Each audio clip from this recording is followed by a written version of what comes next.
तर नमस्कार मित्रांनो, आज होती 10 एप्रिल, श्री स्वामी समर्थ प्रकट दिन। आजचा दिवस खूप चांगला होता आणि खूप चांगलं वातावरणही होतं।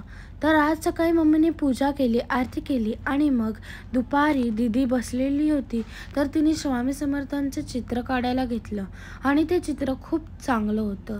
सगळ्यांना ते चित्र आवडलं आणि नंतर संध्याकाळी मम्मींनी पूजा केली आणि आरती करून पाया पडली। तर इकडे सगळं सजवलेलं पण होतं, तुम्ही बघू शकता।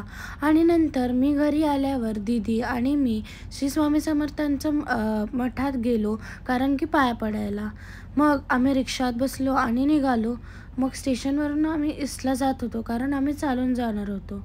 मग यशस्विनी दीदी आणि यशस्वी दीदी आम्हाला भेटले आणि मग ही लाईन एवढी मोठी होती, तरी चालतं लाईनमध्ये उभे राहिल्यावर दर्शनही चांगले भेटतात। मग आम्ही लाईनमधून उभे राहिल्यावर आम्ही आतमध्ये एंटर झालो आणि मग आता दर्शन घ्यायला थोडाच वेळ होता। मी तुम्हाला दाखवते आम्ही किती चांगले दर्शन घेतले। आणि मग आम्ही बाहेर आलो आणि चप्पल दीदीची भेटत नव्हती, काही ना काहीतरी होतंच। आता आम्ही जात होतो निघून, कारण यांना पण घरी जायचं होतं आणि आम्ही पण घरी पोचायचं होतं। ऑलमोस्ट 1 तास झालाच होता। आता आम्ही निघतोय आणि हे लोक पण घरी जातील।